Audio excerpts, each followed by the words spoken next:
Hey, hey, hey. Happy Tuesday. Come on in. Pull up a chair. The Gaming Gang Dispatch is in the air.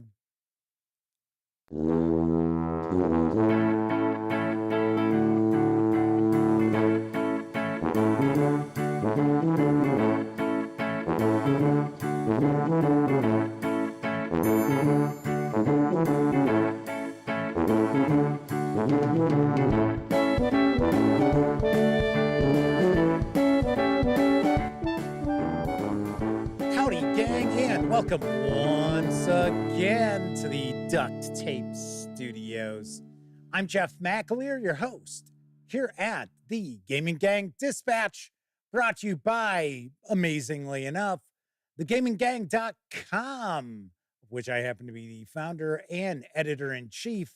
And even more amazingly enough, we are also sponsored by Roll for Combat. Yes, the home of the Kickstarter currently going on for the Battle Zoo Bestiary Elemental Storm, which we will talk about in just a few moments.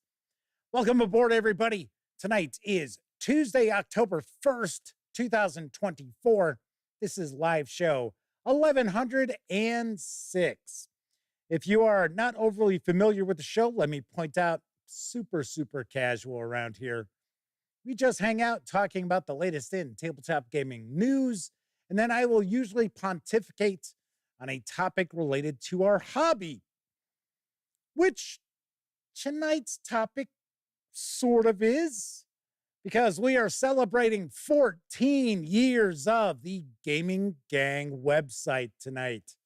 So I'll be sharing some stories about that, and there are going to be some giveaways. Stay tuned. Got to be watching live. Well, I take that back.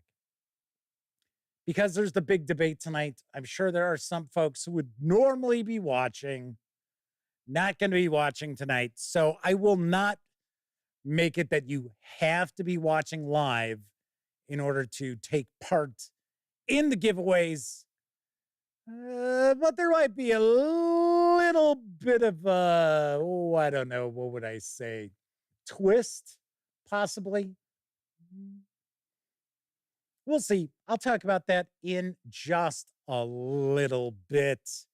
But of course, when you're not watching videos on the Gaming Gang channel, keep in mind, you should be visiting that aforementioned thegaminggang.com, because you'll find plenty of stuff that you're not going to see here on YouTube. That's right, the latest in tabletop gaming news, reviews, and a whole lot more. Come on, you know the drill by now. Get your geek on at thegaminggang.com. And then, of course, because this is a live show, that also means there is chat available. Chat's not on screen. It's one of the ways I keep some of the more unusual commenters at bay. And you must be a subscriber to the channel for at least 10 minutes before you can take part in chat. Yet another way I keep some of the more unusual commenters at bay. But if you check both those boxes, you want to say howdy, maybe you got a question, a comment, by all means, chime in, and I will do my very best to respond. First out the gate tonight is good friend of the show, the Madman, as well as Semper Buffo, Matthew Constantine, Kevin King, Keithulu's with us, Sean O'Donnell is here, as is Gleeman RX. Bradley Thorpe is joining us, and so's Chris Lundgren, Russell Higgins, Jose Fernandez, and Michael Burrell. Oh, sorry, and Wild Hunter. Almost missed Wild Hunter there. So there you go. There you go. All right. So let's see what's cooking in chat real quick. Oh, I should also probably say hello to the lovely and talented Miss Sarah D, who is more than likely lurking in the shadows with her band hammer. Yes. Sean O'Donnell said they definitely misread that psychic banner thing behind me.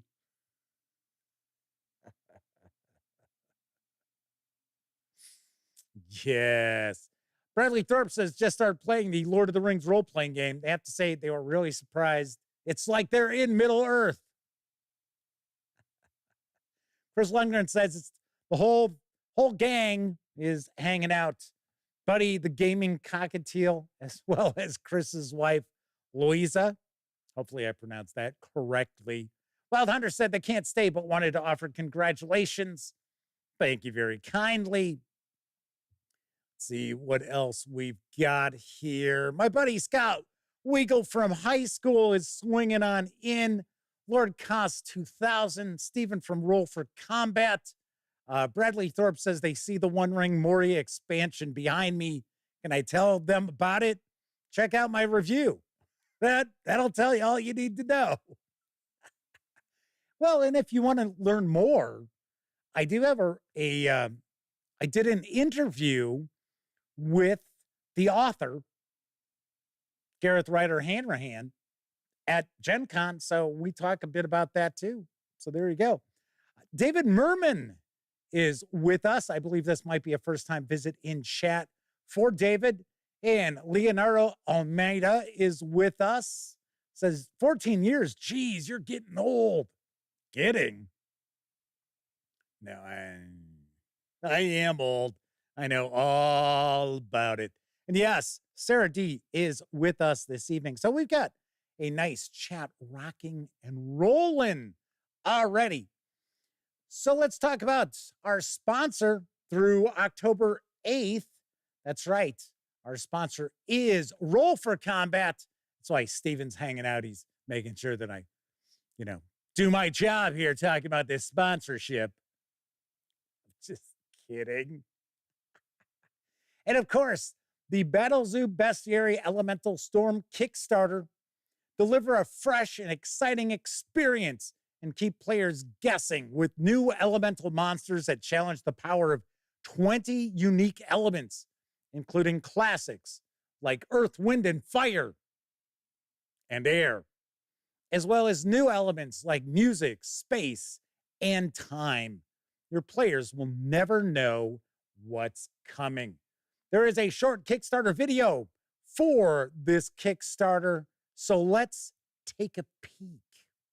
Listen up, Dungeon Masters. Your players are falling asleep at the table. What? Your wizard is going to use catapult to throw rocks at a monster again? How about instead of that, the wizard covers their body in rocks and hurls themselves? Now you're thinking like a badass using Battle Zoo Bestiary Elemental Storm.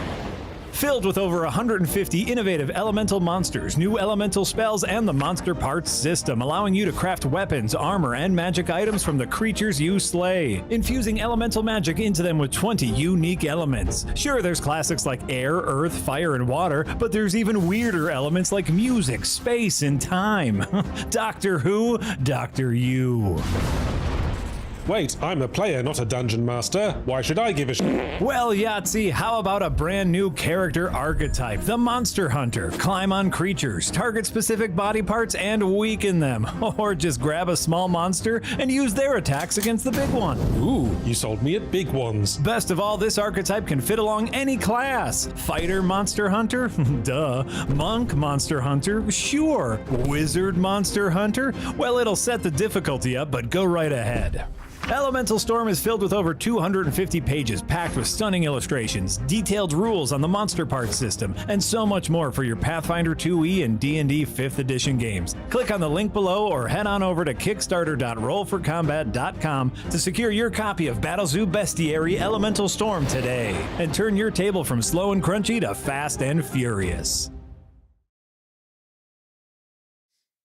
Battle Zoo Bestiary Elemental Storm is available in 2 flavors.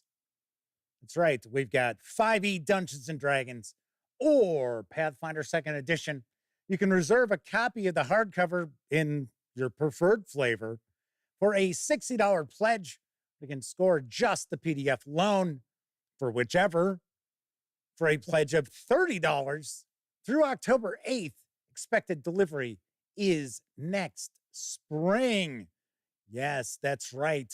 We are talking about Elemental Storm.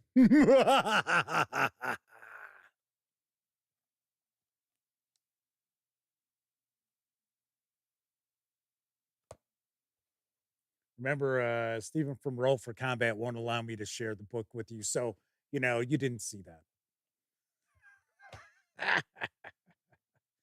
I believe this is, well, let's see. I haven't taken a peek since last week. And it was what, 1,500% funded. I will take a guess. It's about 1,800% funded right now. That would be my guess. That would be my guess. So we got a few more people popping on into chat. We've got Gary Mountford, Kuchansky. Kathy Evans is with us. Good to see you, Kathy. Mike is popping on in, said they're taking a break from building a 72-foot tall high tunnel for the farm. Wow. Walona's Cave is popping on in. Tessie Trekkie is here also. And let's see, the Warwolf is also joining us in chat.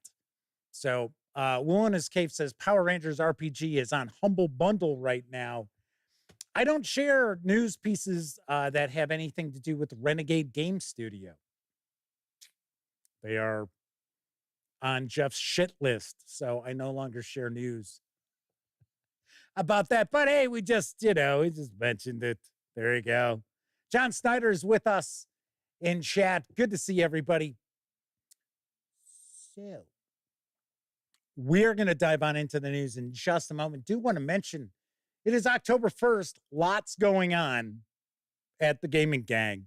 So once again, today marks the 14th anniversary of Elliot Miller and I actually letting people know that the gaminggang.com existed. Because before that, it was, we were just posting stuff, but nobody knew. We hadn't gone public or anything like that. And I am sharing the October Spooktacular, although a little different this year. I don't really have time to record intros and outros for the various different old-time radio spook shows. So I am only sharing the episodes. So at midnight every night, you will see that there is a new Spooktacular old-time radio episode on thegaminggang.com.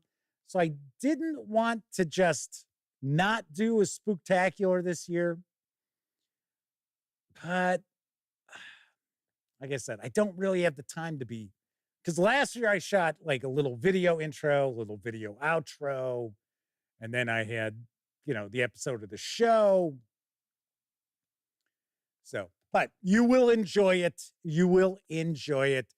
Chris Lundgren asks if there's going to be any CBS Radio Mystery Theater episodes. I actually covered that last year. In fact, every episode of the Spooktacular was an episode of CBS Radio Mystery Theater. And there will be probably an episode or two. But what I'm doing this year is I'm actually going by decade. So first few shows will be from the 1930s, where there wasn't a lot of horror on the radio in the 1930s. But funny enough, in some respects, like Lights Out, which is an excellent show. Sadly, most of the episodes are lost forever. Some of those 1930s episodes are creepy as hell, or they were supposed to be creepy as hell. So we'll have a little Lights Out, little Witch's Tale, little Hermit's Cave, and then we will move into the 1940s. So then we'll do the 40s, the 50s, the 60s, and then what I'll probably do is a 70s and 80s. Do a little 70s and 80s. And what I'm trying to do is to make sure that each episode is going to be something that I have not shared previously. So unfortunately, there will not be a War of the Worlds. There will not be The Hitchhiker, because I want to share some stuff that you've never heard before, most likely. So there we've got that. All right, let's see. What else do we got kicking in here? Viper Dave has popped on in. Good to see you. We love tabletop role-playing games is with us. Glimwin RX is another blacklisted publisher. There's only 3, really. That's it. Don't do me dirty. That's all I got to say. You know, I'm a pretty nice guy. It doesn't take a whole lot to keep me on your side. Just don't treat me like a schmuck. We'll be good. We'll be good. All right. Anyway, so a few people are popping on and saying congratulations on 14 years. We're going to talk a little bit about that after we talk about the news. Other thing I want to mention is October is Old School October. So there is going to be a lot of coverage of old school themed role-playing games. I don't want to say necessarily that they are OSR, but they will be old school Renaissance, I like to say. So stay tuned for that. And I am bouncing around having a new SR November. So we'll see how that goes. All right, let's jump on into the news because speaking of old school, now available in hardcover from Third Kingdom Games is the Populated Hexes Monthly second year for Old School Essentials. I've got the lowdown on the book. The second year of Populated Hexes Monthly compiles issues 13 through 24 into a single volume and replaces all the stock art used in the original issues with fully commissioned art. Written for Old School Essentials, but easily adapted to any old school fantasy role-playing game, this volume contains 10 adventure locations, complete with mini dungeons set in a variety of terrain, from desert to magically devastated wastelands, to forests, to hills, to tropical islands. Rules for waterborne adventures, customizing vessels, crewing ships, disasters at sea, and 2 naval mass combat systems, one for vessel on vessel, where each player character can take on a shipboard role, and one for mass combat to simulate large-scale naval engagements. There are new spells, monsters, and magical items. New classes, the Necromancer, a Fae-themed dwarf, Iron Skin Craft Priest, Parrot Folk, and Turtle Folk, as well as rules for incorporating prestige classes into old school games. You can grab the 192-page hardcover with PDF in the standard color edition for $36.95 over at Drive-Thru RPG. If you want to grab just the PDF alone, you can do so for $18.95. And I will also mention there is a premium color edition, which I have a copy of right here.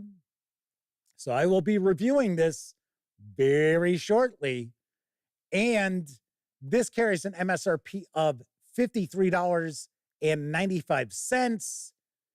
This does have the premium paper. I would say if this was only black and white or grayscale, don't waste your money getting the prestige edition because there's no difference with the black and white books. But this does have color inside. So, yes. Yes. So stay tuned. I will have a review of Populated Hexes Monthly Year 2, or I should say, second year. Kevin R. Smith is with us tonight, as is Cassiopeia Nebula. Said, hooray, they caught a stream. Yes, welcome aboard. Hooray. All right, so let's talk about the new Deadlands Kickstarter, which launched today. I've got the latest on The Abominable Northwest from Pinnacle Entertainment Group. So what's this new 212-page tome all about? Trek over the snow-capped mountains of the Idaho Territory, searching for funds, fun, and fundaments. But was that the wind or something far more terrifying? Ride the Oregon Trail, where dysentery is now the least of everyone's problems. Do some logging in the great state of Washington, if the Sasquatch let you. or ride the Iron Dragon to gloomy Seattle, assuming it's still standing. And that's just the start. You'll also receive new Savage Tales, critters, locations, relics, and more. You'll discover inside over 40 new foes to face and cryptids to cross. A deep dive into the Idaho, Oregon, and Washington of the Weird West and the towns and notable locations therein. Over 30 new Savage Tales tied to all of these deadly locales. To tie it all together, there's also Shane Hensley's Carnage in the Cascades box set, a full campaign exploring the nightmares stalking Seattle and the horrors brewing in the snowy mountains nearby. The Twilight Legion needs heroes that test a device that measures fear, the phobometer. The whole Pacific Northwest is close to becoming a dead land, and only the posse has a grit to stop it from happening. Carnage in the Cascades provides more monsters, more pawns, more maps, and a passel of props to help bring the game to life. Paired with the abominable Northwest, your Weird West just got a whole lot bigger, because it includes a full plot point campaign by Shane Hensley, NPC cards for all the major players, pawns for enemies, and maps of important locations. And you might be curious, what's a phobometer? Well, you're going to find out, because there's one of those in the box to boot. Now, you'll be able to grab the hardcover setting book with PDF for a $40 pledge. You can also score the Carnage in the Cascades Plot Point Campaign box set with PDFs for a $40 pledge. Or you can go all in and grab everything which is on offer for the Northwest, including a graphic novel, for a $120 pledge through my birthday, October 24th. Now, expected delivery on this is next August. Gotta say, it looks interesting. Good to see more Deadlands content coming out. Now, I do understand the 25th anniversary of Night Train, I think, is at the pre-order point. So I'm pretty sure that is the case. I am not possible. I'm not positive. I almost said not possible. I'm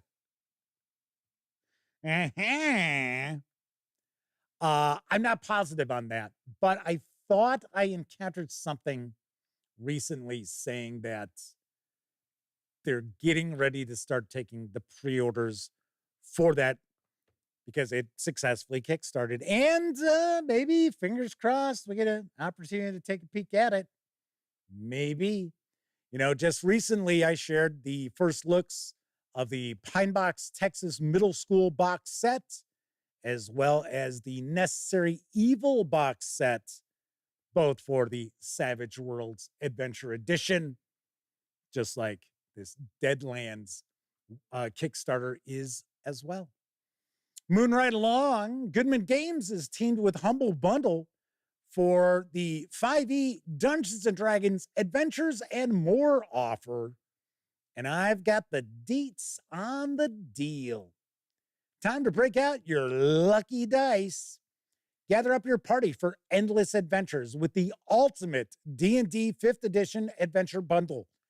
This tabletop role-playing game explorers kit contains rule books, source books, and campaign resources for Dungeons & Dragons 5th edition, like Crypt of the Devil Lich, Monsters and Magic of Lankmar, Original Adventures Reincarnated number 7 Dark Tower, and more.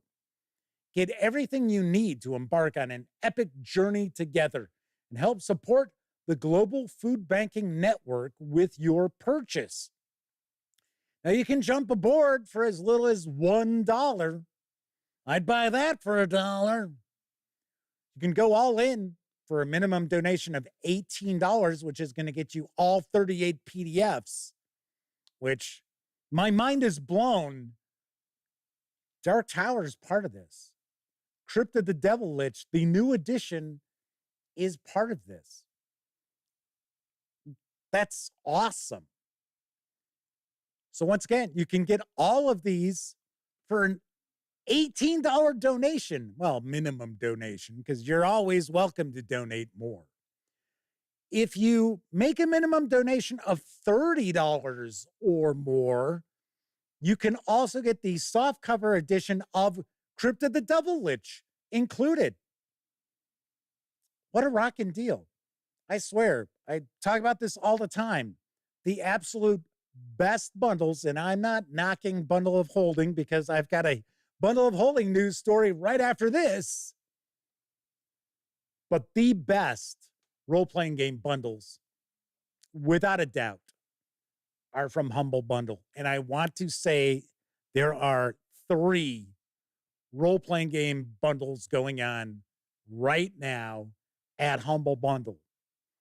So check that out. But I'm telling you right here, $18, just Dark Tower alone goes for, I think, in PDF, $20 normally. Smoking deal, gang. Smoking deal. And Dark Tower is not the only 5e of the setting, right? So you're taking a look right here is a 5th edition fantasy release. That's part of Dark Tower. There's the I think Monsters and Magic of Dark Tower. So there's a lot there. There's a lot there. Gleeman RX says, I don't understand Goodman Games. This bundle contains Dark Tower Reincarnated, which Goodman sells as a PDF for $77. Is it really that much? Wow. I thought it was like, oh, you know what? Because it's 3 volumes. I'm thinking of just the 1 volume.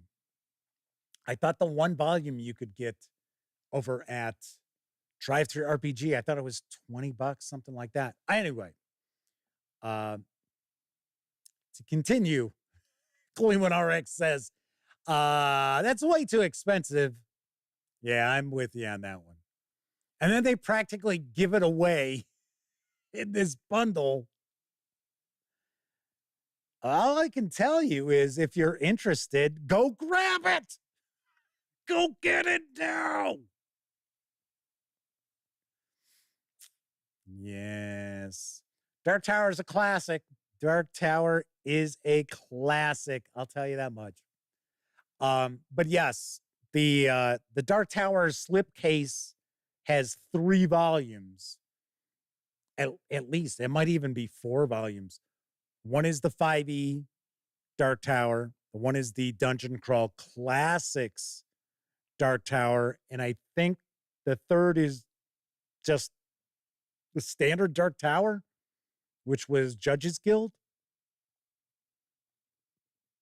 Pretty wild. Pretty wild. Sadly, I did not have an opportunity to grab the slipcase set for it.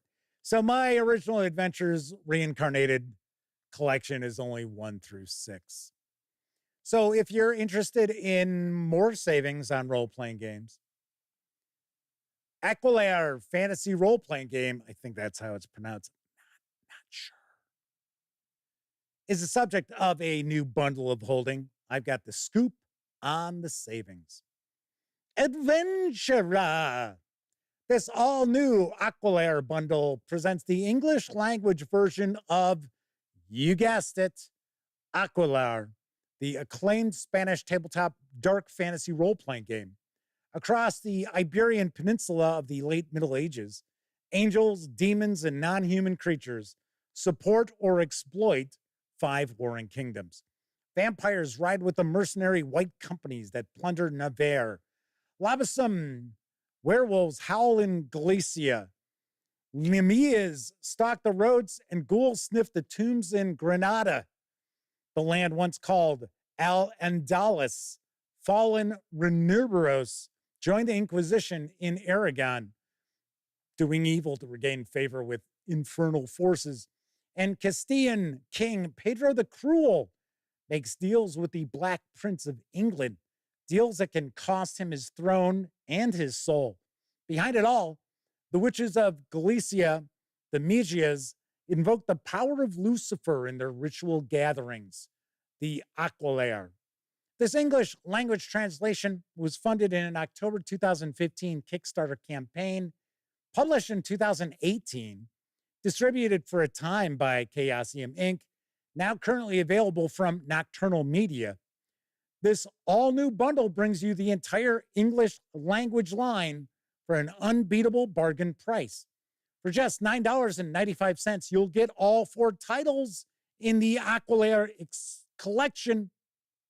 It's a retail value of $55, as DRM-free PDFs, which include the complete 568-page core book, plus its Breviarium extract, a bestiarian gazetteer of the Iberian Peninsula, Esteri Milavia, and the full-length adventure Fatum Sperantia.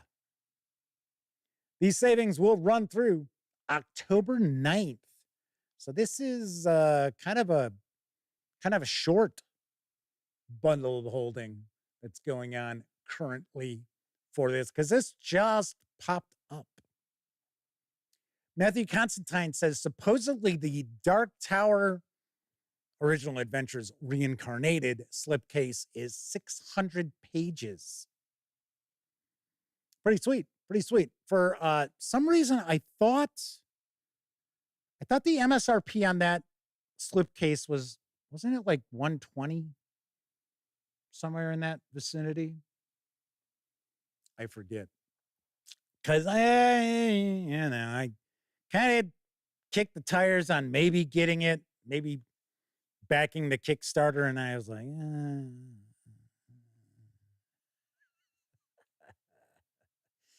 Dan Webb is popping on into chat.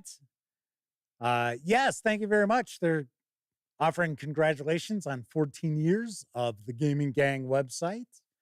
Our good friend Agile Monk is with us as well. Got a nice chat rocking and rolling right now. Now, it must be people heard that there's going to be some giveaways. That must be it. You're not hanging out just to hang out with me. You're just here for free stuff. Final news piece of the evening, now available for Old School Essentials by way of Necrotic Gnome and Exalted Funeral, is the Old School Essentials Adventure Anthology Volume 1. Here's the skinny. 4 short adventures for Old School Essentials, each crafted by a leading old school writer. Player characters search for gold and glory and take them from disease-ridden sewers and bejeweled vaults to sinister temples and to the deep void of space. There's the Jeweler's Sanctum. Delve into the abandoned workshop of a jeweler magician. It's written by Giuseppe Rotondo and illustrated by Mark Lyons. There's Curse of the Maggot God. Brave the sewer lair of a maggot-worshipping heretic. Written by Glenn Seal, illustrated by Peter Pagano. There's also the Sunbathers. Yes. Uncover the dark secrets of the accursed temple of Lethe. Written by Brad Kerr, illustrated by Chris Malik. And then there is The Comet That Time Forgot. Escape from a doomed comet hurtling through space. Written by D.M. Wilson and Sarah Brunt and illustrated by Stefan Poig. The 64-page hardcover with PDF is available for $20 over at Exalted Funeral. You can grab just the PDF alone over at Drive-Thru RPG for $10. And I'll tell you what, later on tonight, after the stream has ended, keep your eyes peeled because I will be sharing my review of Old School Essentials Adventure Anthology Volume 1 right here. Yes. That is it for the news tonight. Of course, I was just talking about Drive-Thru RPG. Don't forget, the Gaming Gang, thus Dispatch, is affiliated with the One Bookshelf sites. So if you are going to go visit Drive-Thru RPG, Storyteller's Vault, Wargame Vault, Dungeon Masters Guild even, please stop by thegaminggang.com first. Click on one of our banner ads. That way, if you happen to make a purchase, I get a small portion of that sale.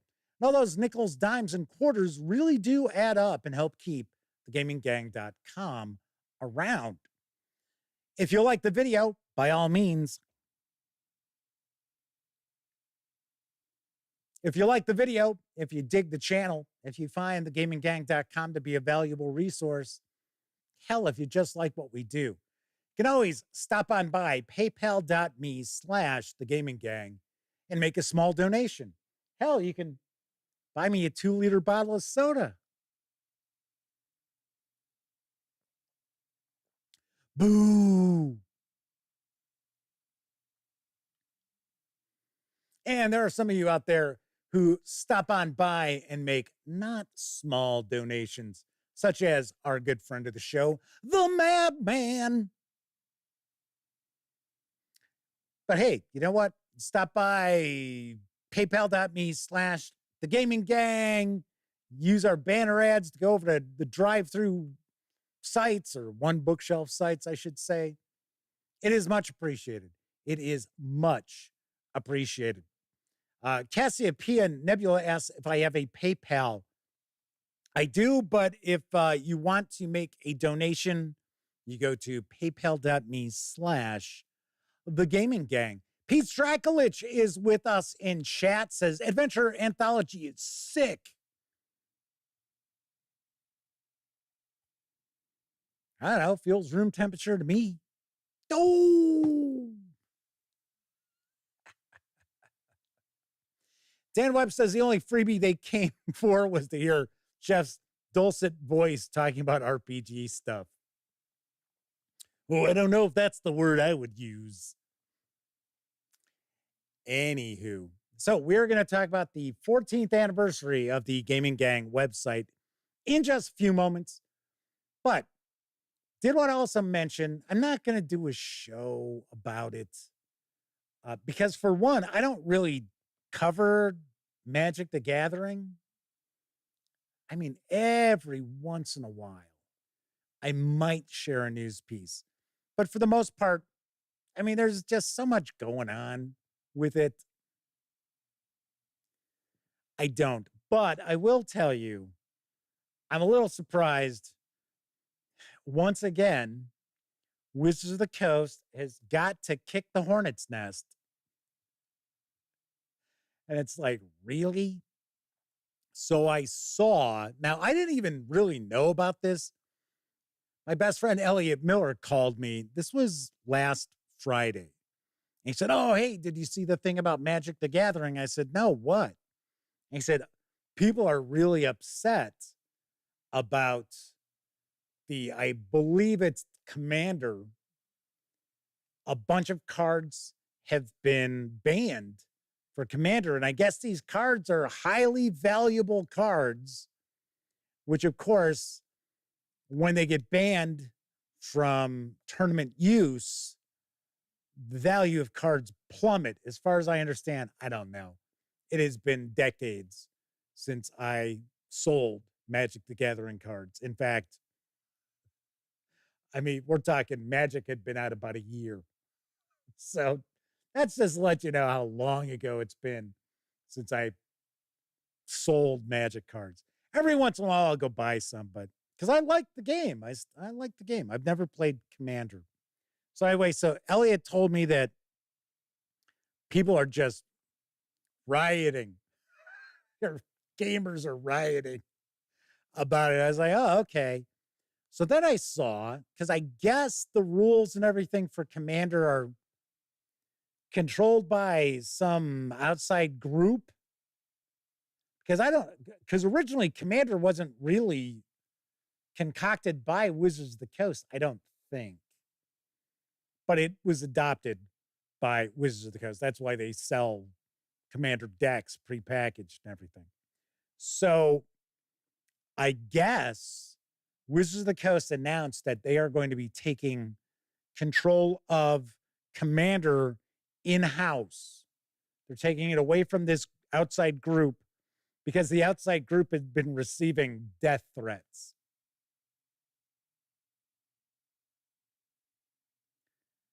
I'm sorry. I just don't understand that. This is a hobby. Tabletop gaming is a hobby. It's supposed to be a hobby that brings us joy.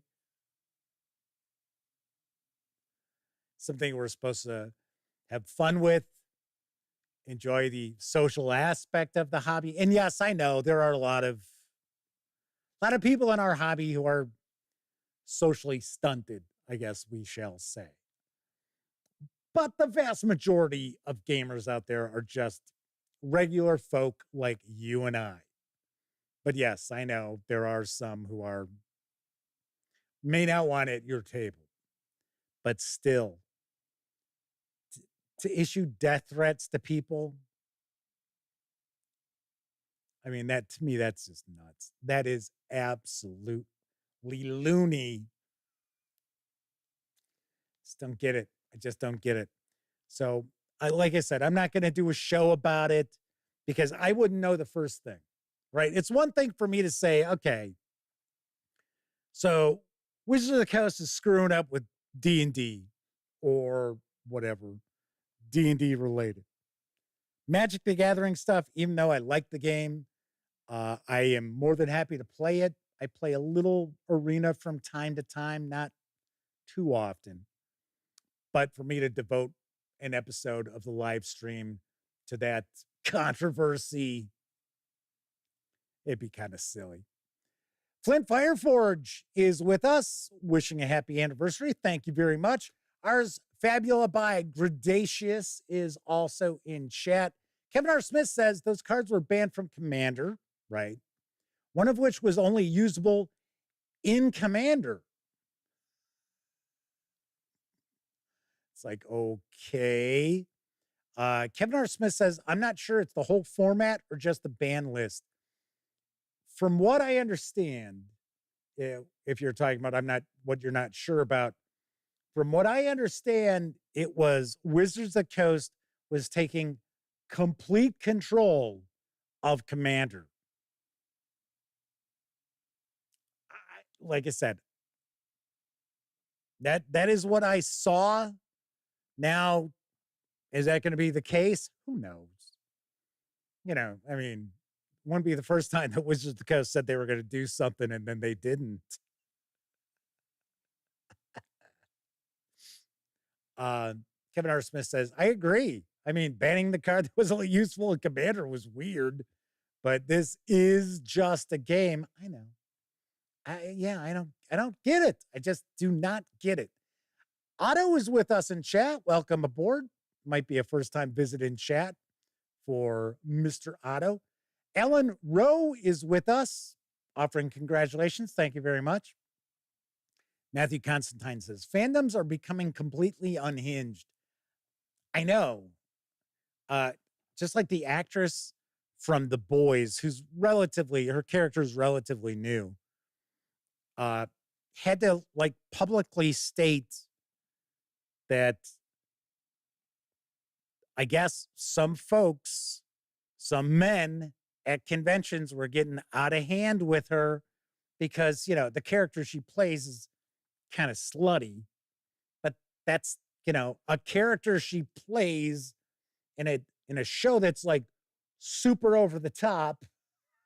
It's like, come on. Really? Matthew Constantine says, it's like now if you say something positive about anything new from Star Wars, folks act like you've whizzed on their parents' grave and then danced in the pee. I don't know. Kevin R. Smith says it could be the whole format since they're talking about introducing a new system of deck power rankings. I don't know. I do not know. All right. So once again, want to remind everybody, at the end of the show, I will talk about the giveaways. So I'm not, not going to forget. So I know some folks tuned in because I mentioned there will be giveaways. And there shall be giveaways. But we're going to be talking about the 14th anniversary of thegaminggang.com in just a few moments. But first, I think it's time for a brief intermission. And I do want to point out tonight's movie trailer is super creepy. You may not like it, but I mean, it's October. That's why I included it. But it is, excuse my French here. Why should I say excuse my French? I say this word on the show. It's fucking weird. It's fucking creepy, kids. Just letting you know. But let's get on with that brief intermission.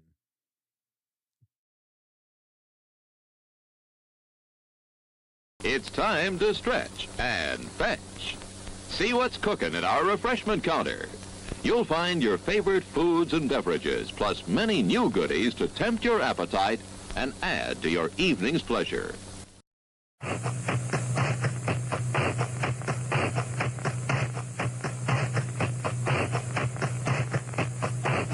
To make your evening of entertainment more enjoyable, our refreshment stand has these delicious favorites.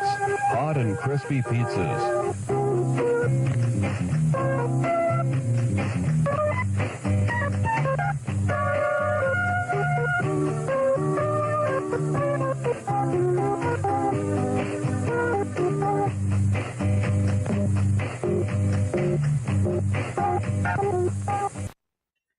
Care for a cup of Wilkins coffee? No, I don't like coffee.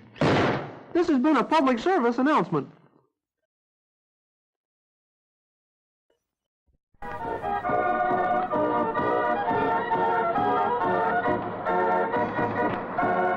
This is Alan. He's such a dear boy. Oh, this is Jeffy. He's so full of fun. Oh, this is Anya. Isn't she just the sweetest thing? And this is their new friend, Smedley. They're giving him a party. It's his coming out party. Oh, the children are having such fun. They're laughing and laughing. And it all began here, one foggy winter's evening. 1971. Oh. He ought to be ripe.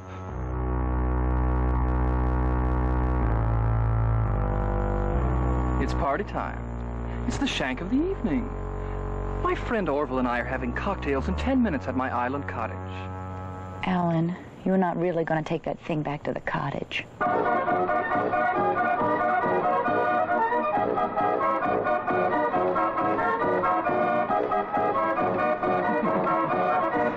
I, Alan, take this body. Yeah, and welcome to it. You deserve everything you're getting. There's no business like show business like... And I think, in time, we may get even closer. I'm going to take your scraps and feed them to my dog. Well, that's all right. Just keep a stiff upper lip. Oh, yes, they had such a wonderful time. They laughed and laughed and laughed. That is, until Orville's friends dropped in.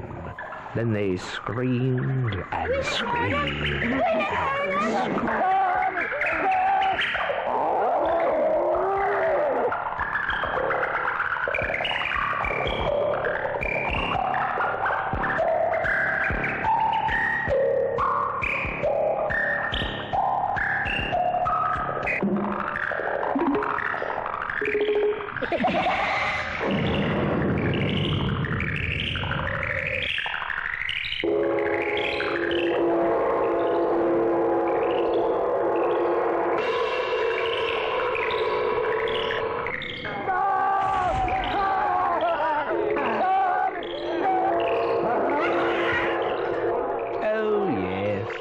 Children had such a lovely time. It's too bad nobody ever told them children shouldn't play with dead things.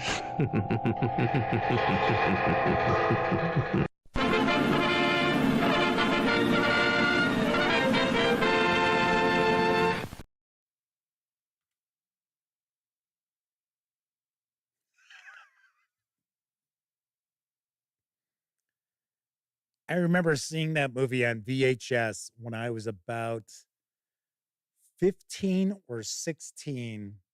And I was like, holy shit.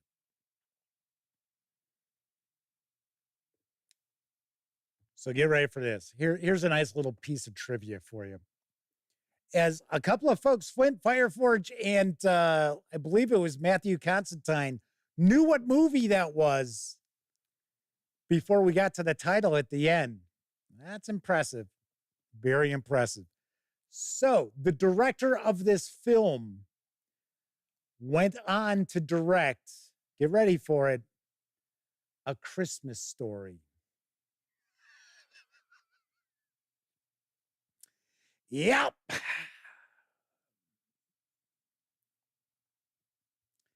But I will say that that movie, Children Should Play with Dead Things, was made for a $50,000 budget. And the director was going to do a remake in, I think he was talking about it in like early 2000s, but he passed away and they never made a remake of it. So there you have it. There you have it.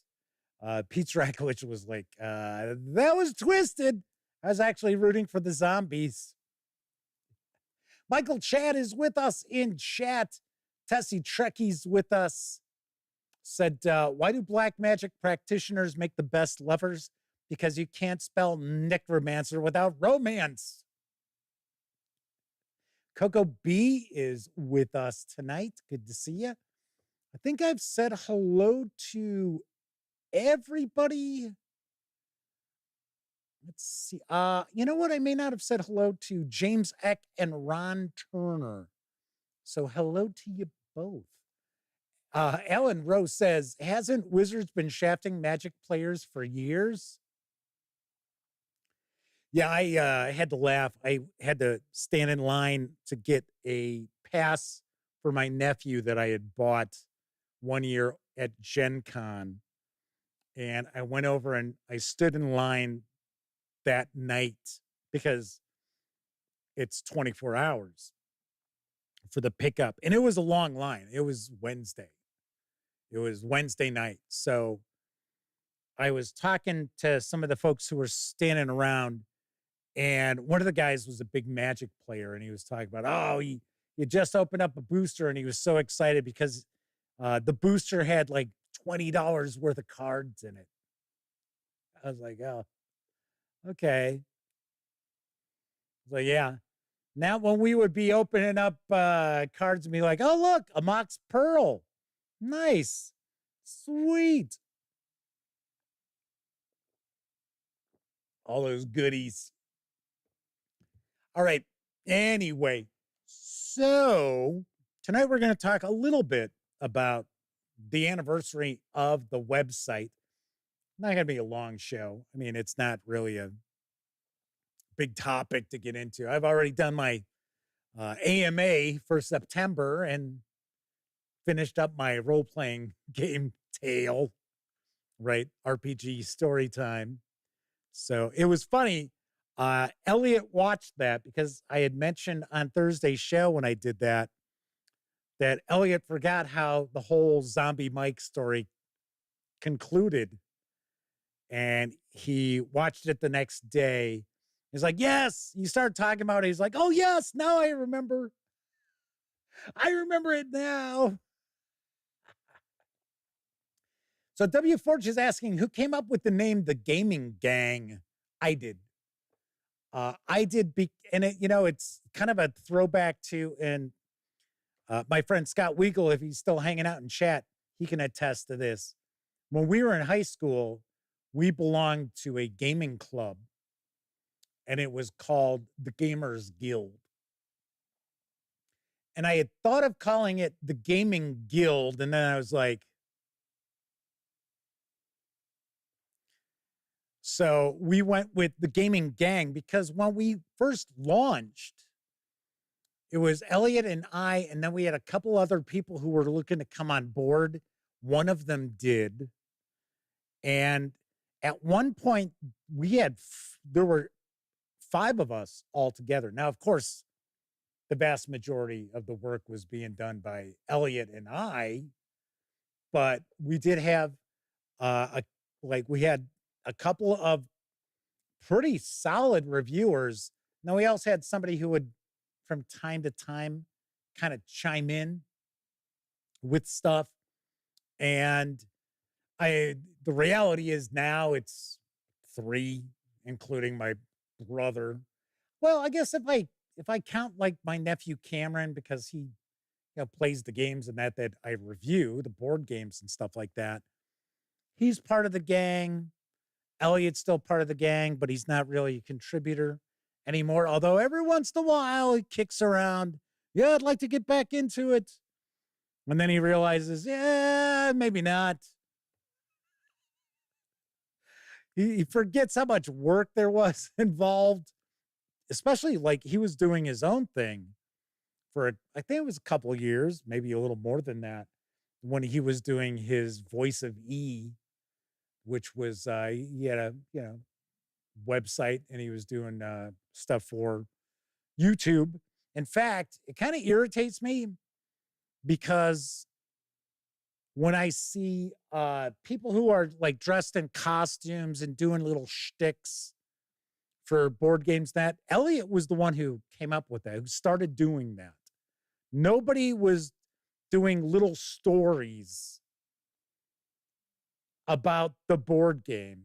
Like there's one where he's like dressed, he's supposed to be Tesla.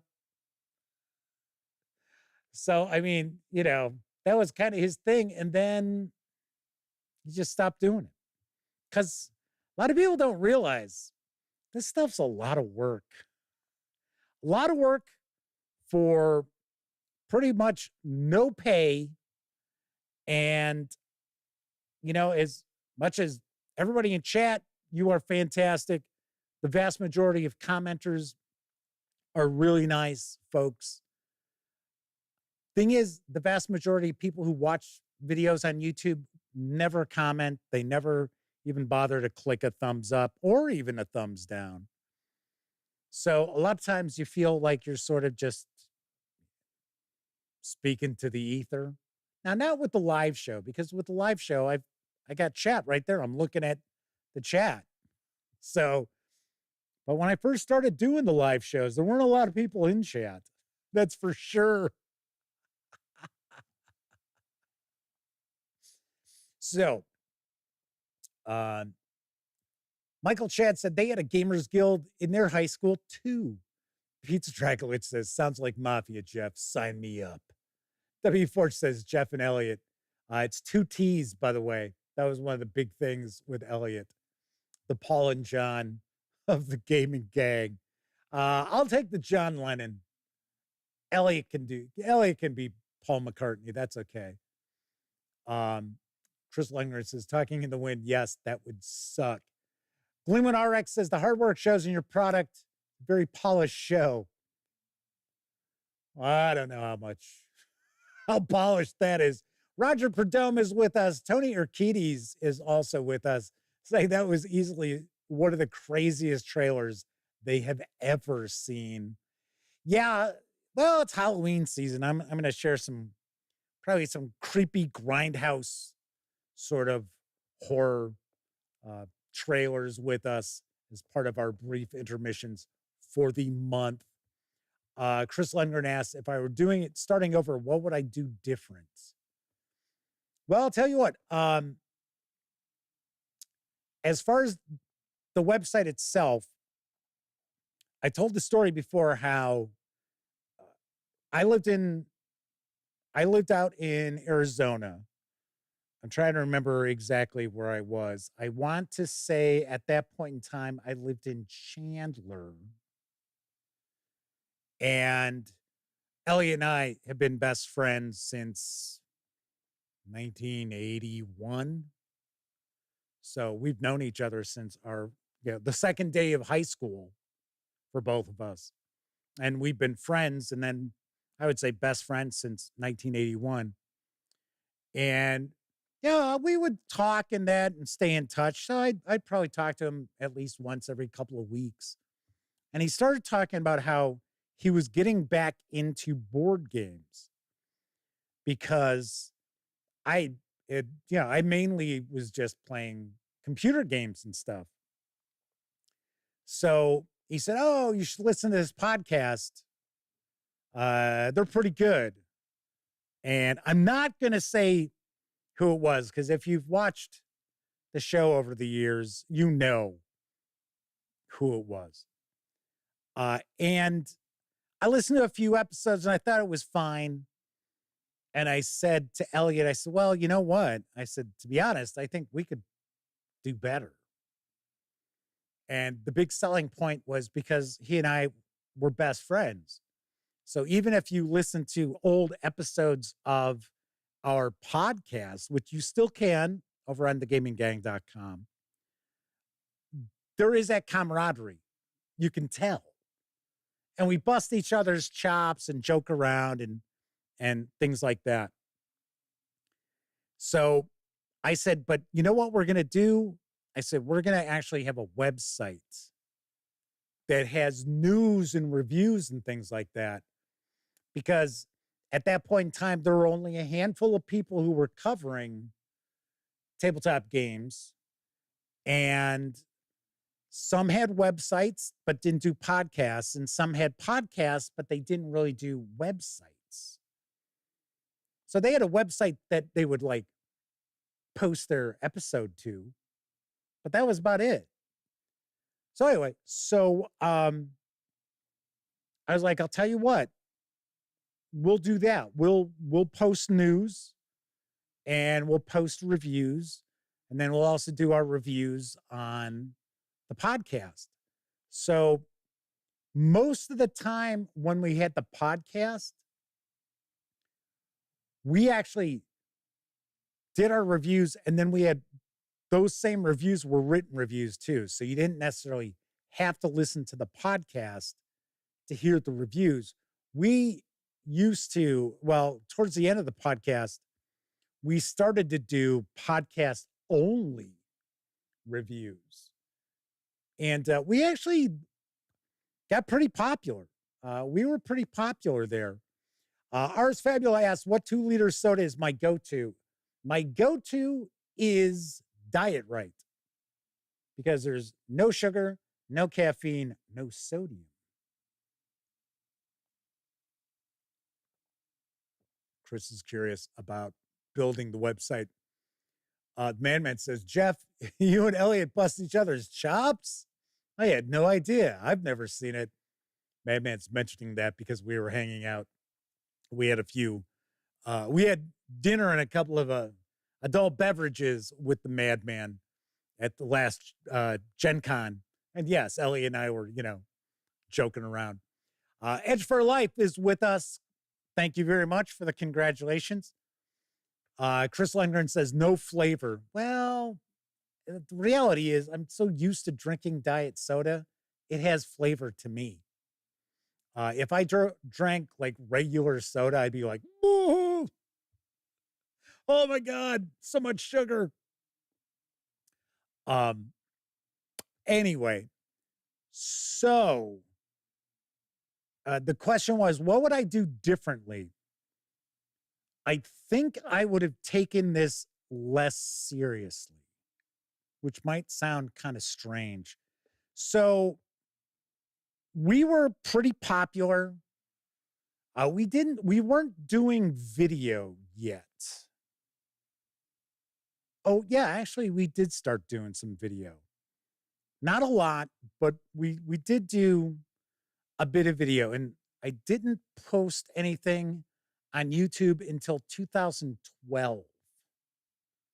So I've been posting stuff on YouTube for about a dozen years. And Elliot, I took this way more seriously than Elliot. So we had sponsors who were paying us monthly, and like the website design is all me. I did that. Built the website. We've gone through various designs over the years. And pretty much the design of the website has been the same now for about 3 years. I don't imagine really changing it again, unless suddenly it's like, oh, websites all are like this now, you know? So, um, I gave Elliot too hard a time about stuff because he didn't take it as seriously as I did. And one of the reasons why I took the gaming gang so seriously is because, my name was associated with everything about it. So, I owned the domain name. I owned the gaming gang. I was the one who, did all the work on the website and stuff like that. So, um, I pissed Elliot off is really what had happened.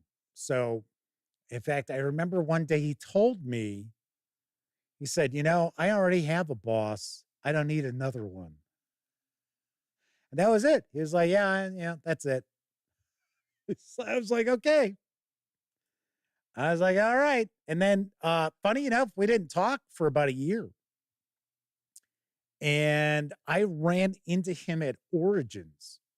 In fact, I was walking along and he was coming the other way and he spotted me and he came up and he said, hey, what's going on? I was just like, hey, what's up? And he said, hey, can we talk? I said, yeah, that's sure. Yeah, sure. That's okay. So, we went and we kind of ironed things out and stuff like that. And then we ended up hanging out together for the rest of that Origins. But I was a little too much of a hard ass about it, I guess.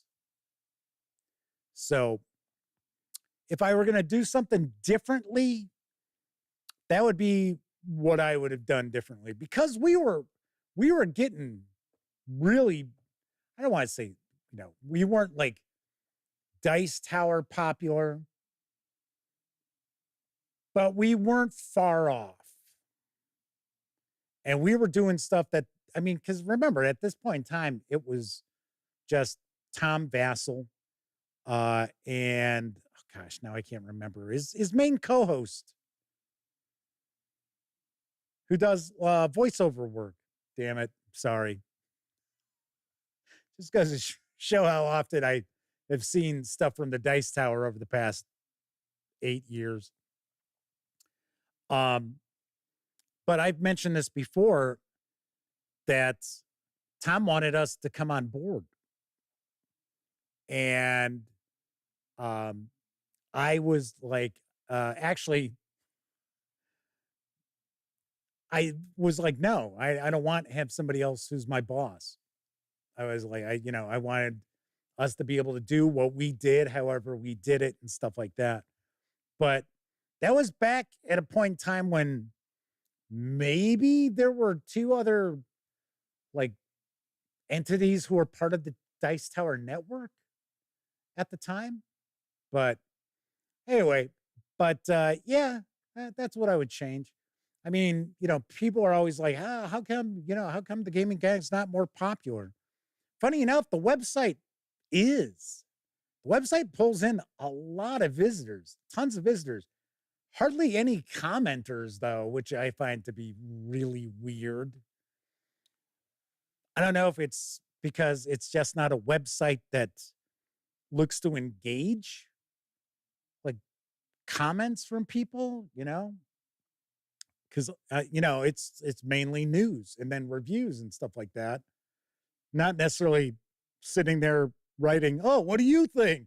Let us know. But the website itself pulls in well over 1.5 million unique visitors a year. So that's essentially, now it wasn't Joe Stedman, Chris. Joe had already left. Joe was already, had already left. Sean O'Donnell says, what sort of comments would you even want on there? I get usually the comments I get are from like game designers, from stuff I've done reviews of, or I've shared news pieces of. And they'll be like, "Oh, hey, thanks so much for sharing that." That's like, yeah, not a problem. So, Ars Fabulous says it's hard not to take things very seriously at first. I know I've had to be forgiving of my stuff and have to take a chill pill when it's not perfect. Yeah, this was about the 3-year mark that this happened, because we grew. There we go. Eric Summoner. Thanks, Chris. Yes.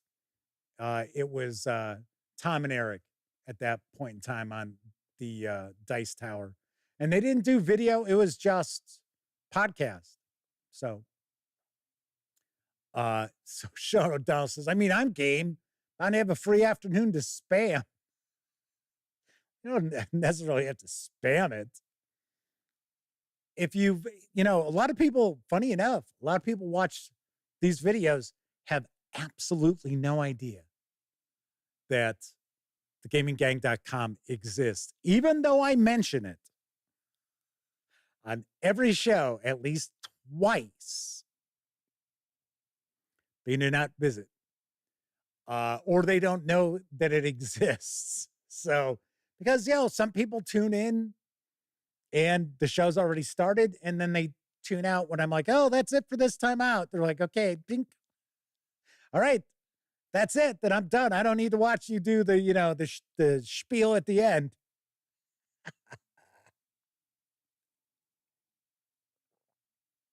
It's pretty wild. 14 years. Man. Gluman RX says they've been listening to the TSR History podcast when we were wizards. Apparently, Gygax's group went from a gaming gang to a gang rivalry practically overnight once they formed a business. See, we didn't have that problem. That wasn't the deal with Elliot and I. It was just a lot of times I'd have to go and have to spell check shit. And I mean, one of my pet peeves with just websites is when I go to a website and, if I go to CNN and I'm reading an article on CNN, I expect there to be correct grammar and spelling. And there isn't, I'm like, what the, seriously? Really? It's like, this is CNN. And all it is because there are no editors now. There are no proofreaders. And everybody's in such a goddamn hurry to post an article in that because, I got to scoop everybody. And 90% of the articles that are on CNN aren't like scoop news. So I don't know. It's weird. Chris Langren says they share the Gaming Gang videos and the website on all 3 of his Facebook groups that he runs. I'm in one of them. Something I should point out as far as like Facebook, I get Facebook invites constantly and I decline all of them. And the reason is, and it's no offense to anybody out there, but the reason is if I accepted the invites, my feed would just be absolutely flooded. And I would not have an opportunity to see any posts from people I actually personally know or like family members and stuff like that. So that is essentially why when people invite me to a group or whatever, I decline.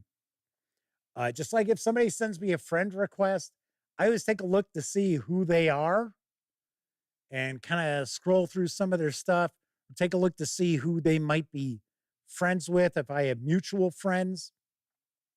Because some mutual friends I have, I know that they're not friends with like complete assholes. And then I have other friends from the industry is what I'm saying, who just accept everybody. If it was Charles Manson, standing in front of like a wall painted, written in blood, and sent a friend request with that as their profile picture, they would probably be like, yeah, okay. Yeah, that's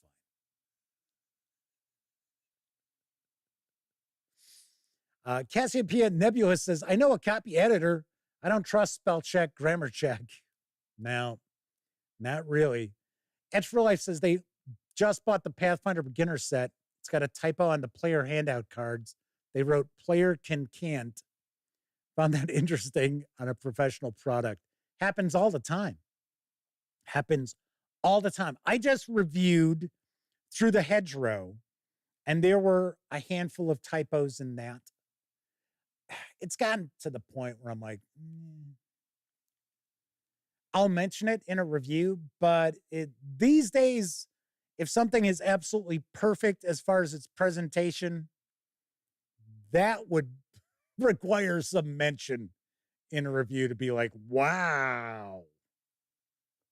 Be like, holy cow. Anyway, so that is really how the Gaming Gang came about. Was Elliot was like, oh yeah, you should check out this podcast. And I listened to it and I was like, I mean, it was fine. But I mean, you could tell that the two hosts at the time were acquaintances. They weren't friends. Or they weren't, lifelong or practically lifelong friends. And I think that was the big selling point that Elliot and I had. Also, I think we made a name for ourselves by being an outlet that was not afraid to review stuff that other people ignored. Victory Point Games was a great example. Only outlet I know of at the time that would actually review any of the Victory Point Games releases. And at this point in time, everything was in Ziploc bags. And it was kind of desktop publishing sort of quality. But they made some really damn good games. And the only other outlet that would sometimes do reviews of their stuff was Fortress Ameritrash. And that was it. That was basically it. And I'll never forget, I reached out to Victory Point Games because, of course, if you're going to have a gaming related outlet that does reviews and you don't have a lot of money to go running out buying games, you want to reach out to various different publishers. And I'll never forget, Victory Point Games turned me down originally. And then about 6 months later, reached out to me because I guess they had seen what Elliot and I were doing and heard some of our podcasts and stuff like that. So, but something else I would probably do a little differently is I would probably have been more into role-playing game news and stuff back in the day, because when we first launched, we really didn't cover role-playing games. It was board games.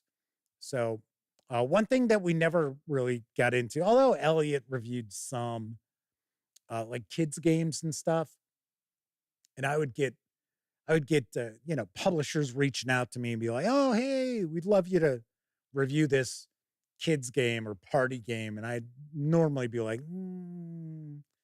no, it's just not my bag of tricks. I'm not going to be, no, even if it's a good game, I'm not going to be the guy to be like, oh yeah.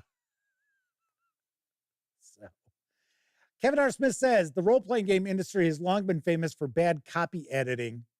People were talking about typos in third edition products, and Wizards of the Coast was acknowledged to have the best proofreading in the business. Yeah, I believe that. So Matthew Constantine says they read a book a couple of years back. First 200 pages, editing was great. Last 200 pages, I think the editor had quit.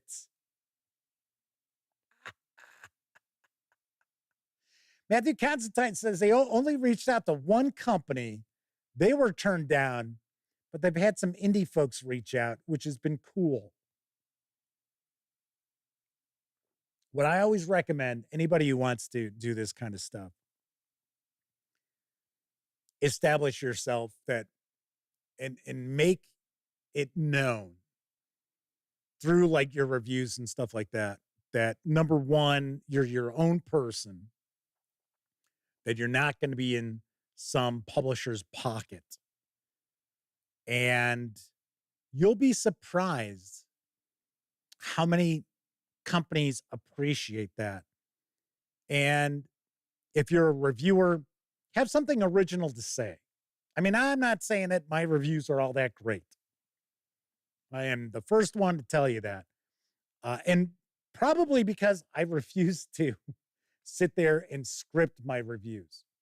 My reviews are all off the cuff. So you hear me talking in a review, and that's just me.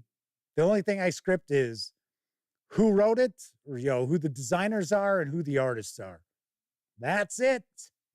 And I know what the score is I'm going to give the game. Outside of that, I usually don't really know exactly what I'm going to say. I mean, I know, like, what I like, what I don't like. But sitting there writing stuff out, scripting things out to me is just boring. It's just kind of, I'd rather just, okay, hit record, let's go. I tell you what I think. So, Fireball Island. Strangely enough, I think, isn't that Resurrection Games? Restoration Games, that's it. I think that's the company. When they first came out, I reached out to them and they were, nah, not interested. So something else that I would recommend, Ars Fabulous talking about they're working on their second review. Before you start reaching out to publishers, have a backlog, or I shouldn't say backlog, have a number of reviews already been done that you have publicly shared. Because I have talked to many publishers, both board games and role-playing games, and they are hammered day in, day out by people looking for handouts. Remember, I've been at conventions talking to somebody I consider a friend in the industry and have had somebody come up and interrupt our discussions. And this is not only one time. This has happened multiple times. Not the same person coming up, but and have somebody come up to say, hey, I'm a reviewer and I would love to be able to get a review copy of XYZ game. And I mean, I don't know who they are, but that doesn't mean anything, right? But it's not a good thing to walk up and interrupt a conversation that somebody is having to ask for a review copy of something. And to be very honest, I have never seen a publisher that I was talking to and have somebody who came up and did that actually give out a copy. They're like, well, got a business card? A lot of times they don't. And they're like, well, if you don't have a business card, no. But if they do have a business card, they'll say, I'll tell you what, I'll check out your channel, your website, whatever, and I'll reach out to you. I don't know. I have no idea. So some fans of Fireball Island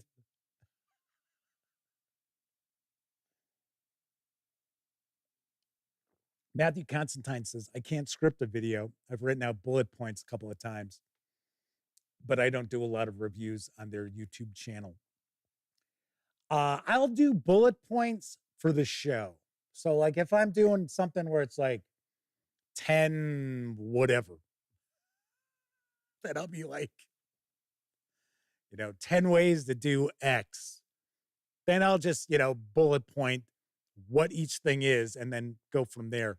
James X says entitlement seems to be spreading at pandemic speeds. Yes. And I think also the fact that far too many people, what would be the way I want to present it? Overvalue their contributions to this world. So, all right. Anyway, so we're celebrating 14 years of the gaminggang.com. Yay. So I'm going to start wrapping up. Do want to mention, I have gotten, speaking of review copies of stuff, I have gotten a boatload of things that have arrived. So I already mentioned later on this evening, I will have my review of Old School Essentials Adventure Anthology 1 from Necrotic Gnome and Exalted Funeral. So I got a copy of Creepshow, the suspense building game from Skybound. So you may recall I did a news piece about this, well, I think it was last week. And they sent me a copy. So it's kind of cool. It uses artwork from the Creepshow comic book. So there is that. I also had mentioned how Luke from Limithron had reached out to me, sent me some pirate board stuff. So this is Buried in the Bahamas, because, they're in the midst of a very, very popular Kickstarter. I think it's hit $500,000 last I saw. And this is the introductory adventure for Pirate Board. And he sent me some other little goodies too, so I'll be sharing that. So remember, it is Old School October. So it doesn't have to be an OSR game, just have to be kind of have an old school vibe. So as an example, a lot of people swear up and down Dungeon Crawl Classics is not OSR. And it is not old school revival because it's not built right on the skeleton of basic expert D&D. Neither is Castles and Crusades. So Castles and Crusades isn't truly OSR, but in my opinion, they're old school Renaissance because they have that old school mentality to that. And the approach to the games is old school. So speaking of Exalted Funeral, I got a bunch of stuff from Exalted Funeral. Now, I just received Mauserita, as I like to pronounce it. So I will have a review of that. I got to take a look to see if that's more new SR or OSR to see where we're going to drop that in. But I got the Estates, which is all of the adventures for Mouse Ritter. So I was very excited to see that. I got Outcast Silver Raiders, which I have done a news piece on. I think this is old school, so we will probably be digging on into this later on this month. I also did a news piece about Intermediary Mund. I received a copy of this from Exalted Funeral. I have Magic Technica, which is Luka Rajek. I remember sharing a news piece about this. I also have Adventure Anthology number 2 for Old School Essentials. So we'll be diving on into this. And I also have Settlers of a Dead God, which is for Old School Essentials. But wait, there's more. The Vorpal Almanac, which I do understand. I believe it's all like sentient swords in this. Kind of cool. So we'll be checking that out. And the second edition of Ultraviolet Grasslands in the Black City. Now, you may recall that one of our friends of the show provided me with funds to back our Golden Age, which is the follow-up to this. So I had mentioned to my contact over at Exalted Funeral that I did not have the second edition of this. And they said, okay, yeah, great. I'll add that to your box. So I was like, holy cow. And then Pelgrane Press sent me The Fall of Delta Green, as well as the Borellis connection. You might recall when I interviewed Gareth Ryder Hanrahan that when we talked Moria, but we also talked the Borellis connection. So nice October vibes for these, right? Now, we already have a written review of The Fall of Delta Green, but it was not me. I did not do that. In fact, I seem to recall it was Sammy, may have been somebody else. In fact, it might have been Kevin R. Smith. But lots and lots of goodies just arrived over the past few days. So we will have ourselves quite a time diving on into these. I am curious about The Fall of Delta Green because, for one, it's Ken Hite, and Ken Hite does really good stuff. But what I'm curious about is it as weird and twisted as Art Dream Publishing's Delta Green, or is it a little less fucking weird?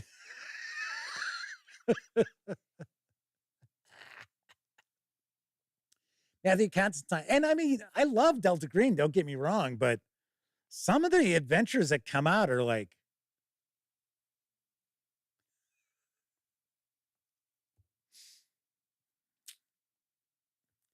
Pete Dragowicz says, that's some amazing goodies. William Hellesice is with us tonight. So if you have popped in over the past few minutes and I did not say hello to you, I apologize. So last thing I want to mention, told you there'd be giveaways. Here there be giveaways. And I was going to do it that you had to be watching live. I am not going to be doing that because I'm sure a lot of people wanted to watch the debate, which I'll just wait till later. William asks, how's mom? Mom's good. Mom's been enjoying betting on football very poorly, but she's always calling me up asking for advice, and then she doesn't take my advice and then complains about how her bets don't come through, like $1 or $2 parlays, which right there, don't play parlays. That's first piece of advice. Anyway, it is Old School October. So as far as the giveaways go, I am going to give everyone who's watching this video, right now, you are going to get your choice in PDF of either Old School Essentials Classic Fantasy, the Castles and Crusades Player's Handbook, the Labyrinth Lord Core Book, or Swords and Wizardry Complete. Now, these are in PDF.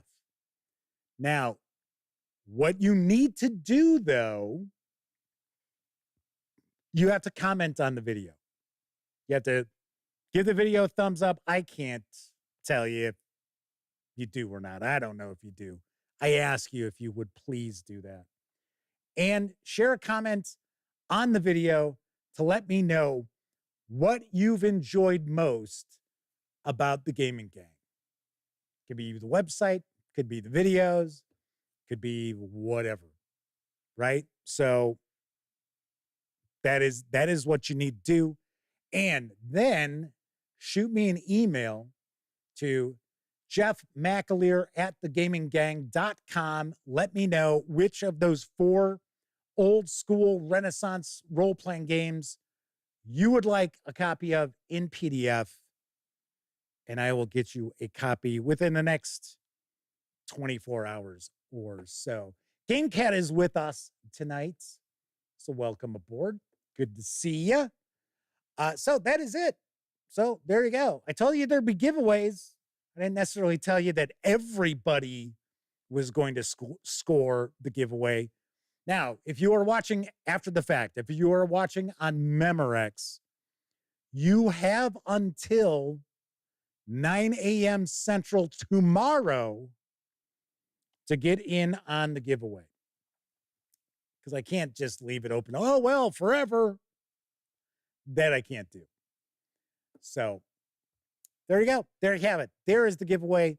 Pretty easy peasy. I always try to make, even the contests are always pretty easy as well. So that's it for this time out. If you liked the video, by all means, please give it a quick thumbs up. Subscribe to the Gaming Gang channel if you haven't already. If you do subscribe, don't forget, ring that bell. Come on. Come on. Come on. What's going on with that? There we go. Don't forget, ring that bell, because it'll not only let you know when the Dispatch streams live Tuesday, Wednesday, and Thursday evenings right here on YouTube.